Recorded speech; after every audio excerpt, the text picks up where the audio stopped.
Brian, when I moved to California, I lived in Santa Monica on 4th Street and then Fifth and Idaho, right down by the beach, north of Wilshire.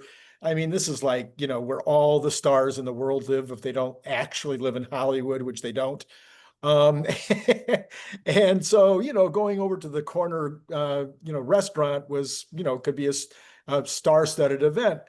I didn't ever get a single autograph. I've never been starstruck. It's never been a thing. And then you met me. Today, met you. That was right. I know. Today, I'm starstruck. I got my first signature.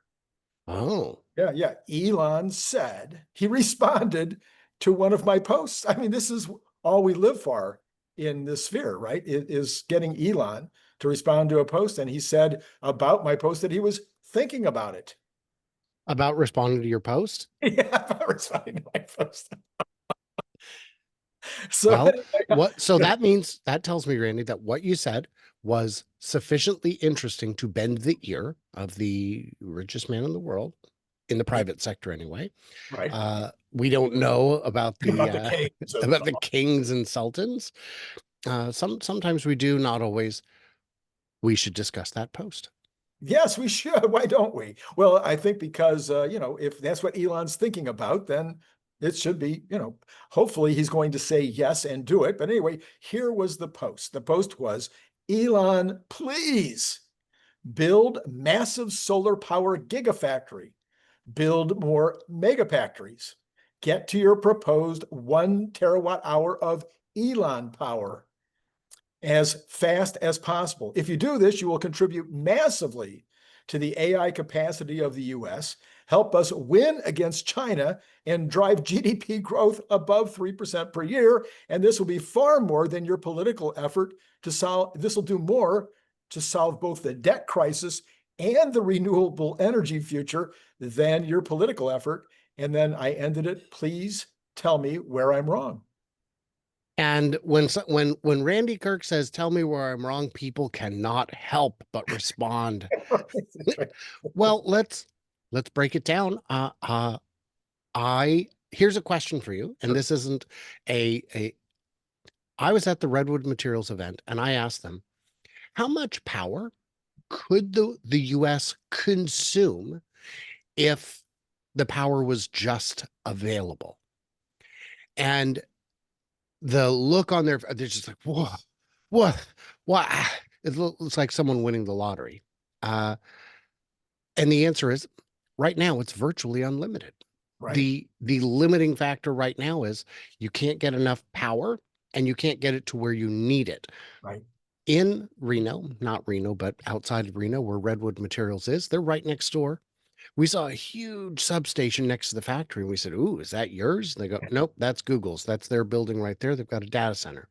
See that giant building going up across the street, kitty corner from us? That's Microsoft's new data center. Wow. Those could be built in a matter of months, but they're not. They're being built over like a year because there's no urgency, because the power won't be there quick enough for us. Right. Right. These data centers could consume, one of the things they said is, if you could get 5 gigawatts in, 5 gigawatts in, no, 500, 5 gigawatts. If you could get 5 gigawatts in, data centers would consume it all. Yeah. Gladly. But you can't, because 5 gigawatts is a lot. That's like a whole city's worth of power. So, this may be important. What would the vision look like? Well, so let's drop back just a second. I wanted to give you credit, or at least 50% credit, because it was our video last week of your tour of Redwoods that was half of my reason for putting up this post, because those flat cells that were on the ground without structure, that was announced just a couple of days before and Elon had said in a similar time frame, he had talked about this 1 terawatt. That was about a month ago. And then he also had talked about building a gigafactory to make solar. This is not, I didn't get this out of the sky. He had talked about this last week. So I'm thinking to myself, well, he's good buddies with JB. Mhm. And he is knows he's got to know what JB's doing over there with those huge panels that sit up side by side and get washed all day. And he's got to know that they don't require any structure under them. So, and I got to think that maybe Tesla also has a fair amount of tech that we don't know about in the solar space. So that combination made me go, wait a minute, why in the world would they even be thinking about it? Why aren't they already, leveling the ground to make this solar factory? So then your question, I'm sorry. Well, yes, I don't remember my question, but I would add to this that Elon is always about extreme scale. And he even said Master Plan 3 will be about extreme scale. I didn't quite see that part of it, but that is the underlying basis. Maybe it's such a given at this point that we don't need to even mention it. If you can do something like what Redwood Materials does, where they've got 22 acres of solar that is essentially just sitting on the ground, that goes in fast. As quick as you could get in panels, you could put them in. It would be nice to see a reprieve on import tariffs on solar while we're getting our factories up and running. It doesn't, to me, make sense to cut off the supply before we have our own.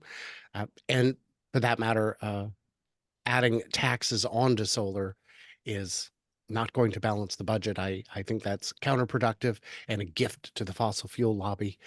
But they have an amount of money at their disposal that makes Elon look like a poor man. So I think it's something we need to do. Now, as you know, just solar. If we just put in a terawatt of solar today without batteries, um, it would turn us into the world's largest part-time AI compute country because gotta keep them running at night. Right. And that's where megapacks come in. That's where Tesla's LFP cells out of Nevada come in. Now, Tesla's LFP production is expected to be what, 10 gigawatts? That's On that first that's facility. not enough. We need to double it and then double it again. And just for good measure, let's double it a third time. It's a start, but then of course you get into the question of where are you going to get the lithium? Where are they going to get the lithium, Randy? I don't know. They have something done in Corpus Christi. Oh, what? Yeah. Well, there you go. So but again, that might be able to handle phase one. Certainly couldn't handle my proposed phases 2, 3, and beyond. And for that matter, I've seen a lot of people say, well, the LFP, those are going to go into cars. They're not. They've repeatedly stated they're going into stationary. And while you can say that the cars are cell agnostic, the cells are not destination agnostic. I imagine you build them to a higher standard if they're going to be subject to the vibrations and stresses of automotive use, not just the vibrations and the thermal situation, which should be fine, but the extreme high and low, high drain, the Mhm. high charge, the high discharge, these in a stationary configuration, they will not be juicing up like at a V2, V3 kind of fast charger. They'll be trickling in because there's so many of them running there together.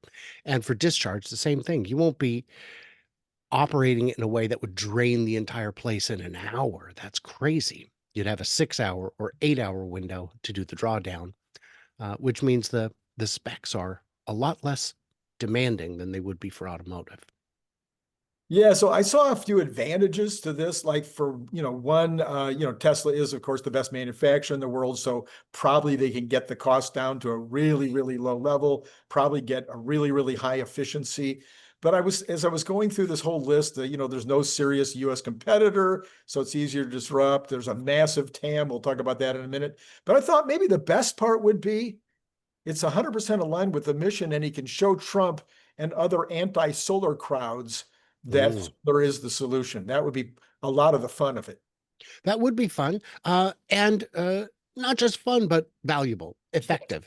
Um, and there's in order for the new bill to work, we need explosive growth of GDP. It's frustrating. I've seen that, and this is something politicians always do. They get someone brilliant to write their proposal, and the proposal will say something like, and we saw this in Arizona, if you do these couple of painful things, then you can do this amazing thing. And they go, great, do the amazing thing. Saw it, done. I'm like, no, no, no, you have to do the painful thing too. Great. So because I might get a raise next year, I'm going to put the whole trip on a credit card and we're going to spend big. No, no, don't do that. Get the raise first. No, no, no, we can't wait for that. So that's something that we see too much. Do we want to grow the GDP that much? Yes, we do. But maybe a better way to do it would be to, instead of pray, actually do it. And it would take, unfortunately, years to bring that solar fab online, but it can be done. And So, years is I mean, well, it's solar panels are a high precision, it's a high precision item. Once you get it dialed in, it just runs. But it's like making batteries. Batteries seem very straightforward on the surface, but it's taken this long to get 4680 production, not even fully ramped. yeah, I had Go to ahead. go way back in my memory to a bunch of videos that Brian Wang and I did about solar panels, and he felt that of all the possibilities out there, the ability to get them ramped up in a factory is really quite fast. Mm, Besides, you'd be a year in building the gigafactory, probably close the to structure. build the structure. In that year, you can be putting together all of the tooling, all of the, running pilot lines, et cetera, getting ready for when the structure was finished, and you'd be hitting the ground running. But when you compare it to the 5 or 6 years minimum they're talking about for nuclear, when you're talking about the amount of time that it takes to put in even, put in new oil wells or new gas wells, or, any of the rest of it, it is going to be way faster to really leap forward on solar combined with battery than any other thing. I'm going to push us on a little side diversion here because these are comments I keep seeing that I feel need to be addressed. What percentage of oil ends up in transportation? That's a good question. I Thank you. don't remember. I think I remember looking at it a long time ago. 60%. 60% in transportation. Yeah, I would have guessed it was higher, but I don't really think about it. Plastics don't use all that much, but all right, 60%. And so someone complained, well, if we got rid of all transportation, it would only reduce our oil consumption by 60%, which I said, that is, by the way, a substantial amount.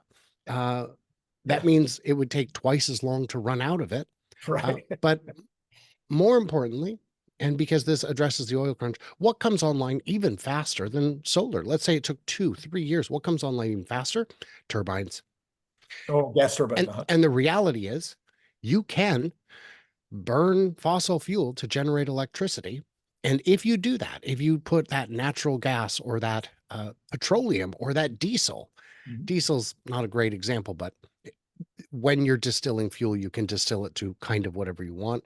Mhm. When you run a turbine to generate electricity to power electric vehicles, it's more efficient. You get more well-to-wheel power. You get lower emissions per mile than if you just burnt it in your Mhm. tiny little power plant under the hood. Got it.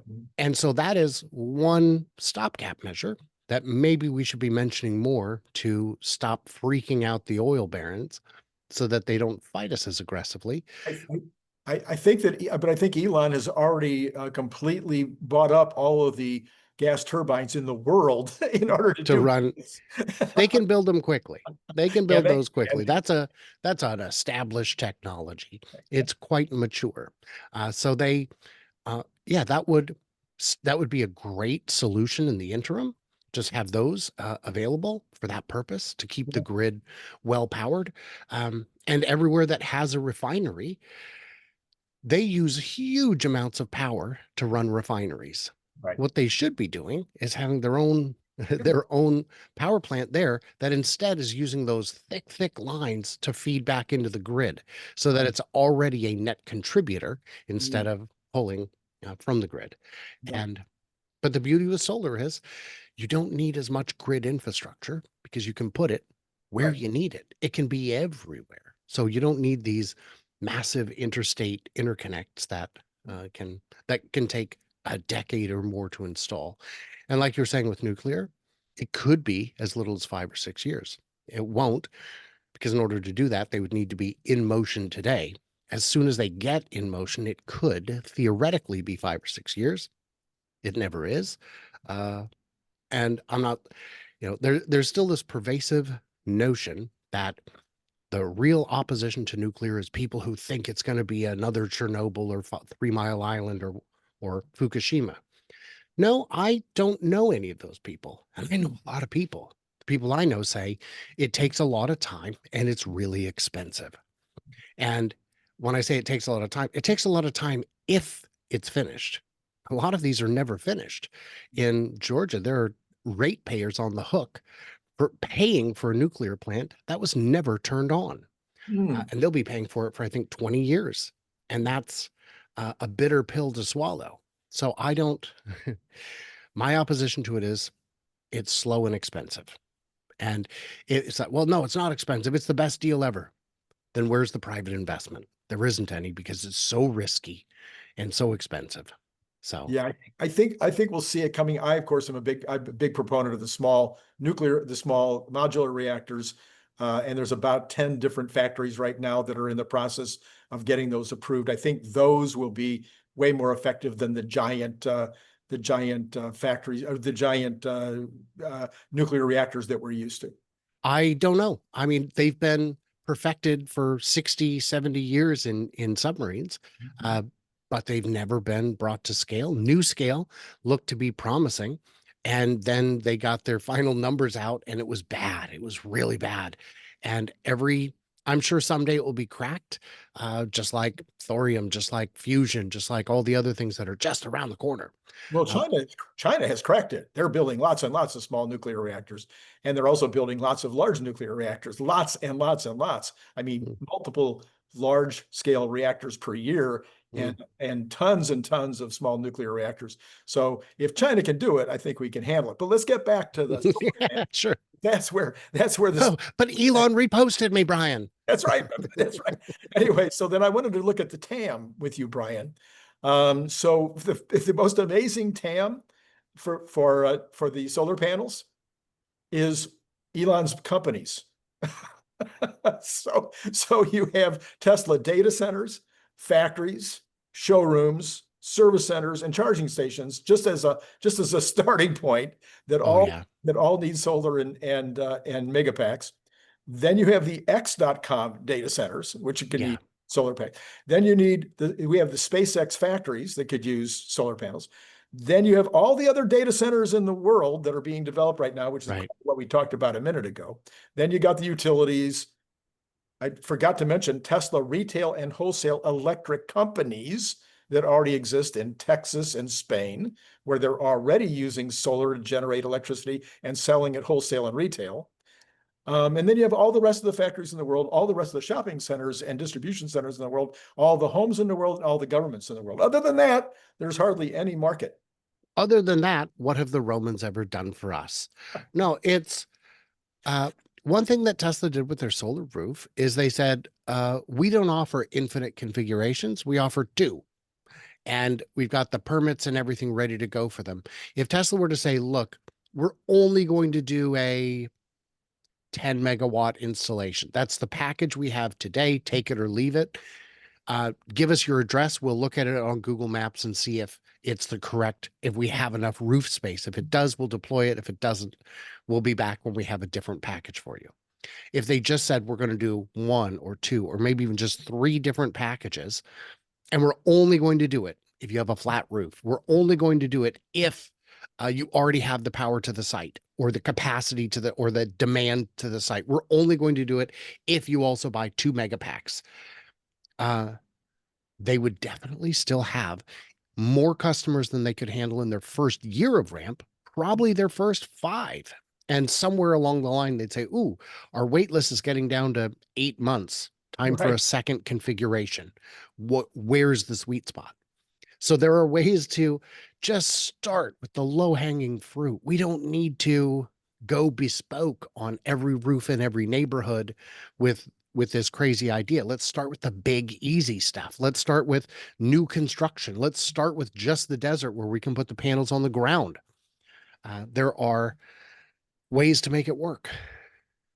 Yeah, Elon said years ago, he said, it would only take 100 by 100 square miles, I'm sorry, 100 square miles of solar in order to give us a full terawatt of energy production. And so I was just thinking, well, that doesn't have to be all in one place. It could be 100 1 mile by 1 mile solar installations. That Mhm. there's plenty of places in the desert, plenty of places in West Texas, plenty of places in the world where a 1 mile by 1 mile would not be even a big location. Well, but where I live, there's no land available. Right. But go 100 miles from where you live. Let's Right. say 200 miles. That's still a very short connect. Um, 200 miles from where I live is Eastern Washington. You can find a mile by a mile over there. And if you want to say, yeah, but that land is already, you're destroying nature. If you put elevated above ground solar panels, you're not destroying nature. You're Helping. providing, you're helping. You're creating a slightly different ecosystem in which the lizards and bunnies and coyotes can do their thing. Not all at once. That's a little weird, but there is a, hey, you don't know what solar panels do. It might be the 5G making all the bunnies weird. No, uh, but there's desert, man. There's desert where all there are is a couple of lizards and spiders and scorpions. Those won't mind being relocated 1 mile in any direction. Uh, so yeah, there's places where it's more difficult. The Northeast is pretty dense and Mhm. does not have a desert. But great, in the Northeast, we use rooftops instead. There's more than a square mile of industrial rooftops in the Northeast. Absolutely. 100%. And then you could also throw in a few shopping centers, parking lots are the rooftops of the shopping centers and the distribution centers. You made a great post recently saying, why don't we just have solar canopies everywhere? And I tell you, if you've ever had the luxury of parking under one, you know how great they are. On a hot day, you're cool. On a wet day, you're dry. And the darn thing's producing electricity. What more could you ask for other than canopies cost money? And Yeah. that's why parking lots don't already have non-solar canopies that cost money. But Yeah, I think once again, it's one of those things where it might need a little bit of a boost from a local government, our regional, our state, our federal government saying, if you have a parking lot this size or bigger, you will have solar canopies. And the reality is that it does pay for itself. It may not pay for itself as fast as you'd like it to. So well, okay, there is good news. provide There some better loans that allow the thing to pay for itself faster in terms of the ROI.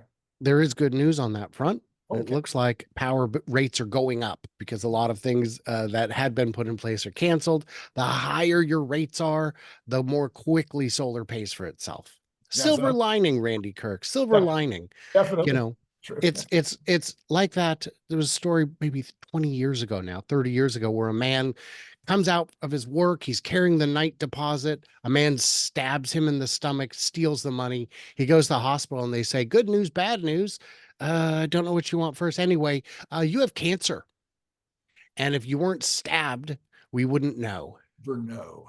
So I guess good news. We've been stabbed and we have cancer, but maybe we can build some solar panels. Is there a happy ending anywhere in Oh that? yeah, he lived. He He lived. lived. Oh, they Yeah, yeah. caught the cancer in time. They caught the cancer Got in time got because that. he was stabbed. Oh, So okay. to all the stabbers out there, don't think you're not doing some good. Not stabbing advice. All right. I was just checking to see if I left anything out. So yeah. So I think when you consider the capabilities of Tesla, the Yeah. mission of Tesla, Yeah. the potential for doing good and well at the same time, the TAM for the product line. I think when you put all those things together, Elon, why are you still thinking about it? That would be my next question. I'm with you. Jump at it. We know that we need more juice. This is one way to get juice. Almost anyone would fail at this endeavor. Tesla has the engineers, the the builders, the ingenuity, the know-how, and Tesla knows how to make factories. You said they make the best factories in the world. Fiat might disagree, but they don't know how to even do that. So yeah, I think this could be something huge. I'm looking forward to it. All right, I think we've covered it all. So be sure to follow Brian White over at Future Aza whenever you're in the neighborhood, or even if you're not in the neighborhood and just thinking that you'd like to find out more about the guy who got stabbed and got cancer. Um, and, and and then he will be back. He'll be back tomorrow. Tomorrow, what we're going to discuss is we're going to discuss the other questions that I have for Elon right now, that of course we're 2 weeks and 2 days away from the earnings call. And so it's time to start lining up our questions. I always try to do mine first so that everybody else can pick them apart and come up with their own better ones. So let's talk about those tomorrow, Brian, and that'll be for Tuesday's show. So any last thoughts for the folks? It's a lot to get your head around. I think this has more promise than Elon's promise of making a candy company. I think as cool as some premium candy would be, this has greater opportunity to grow and do better for the world. All right. Okay. So with that thought in mind, it's been great talking to you.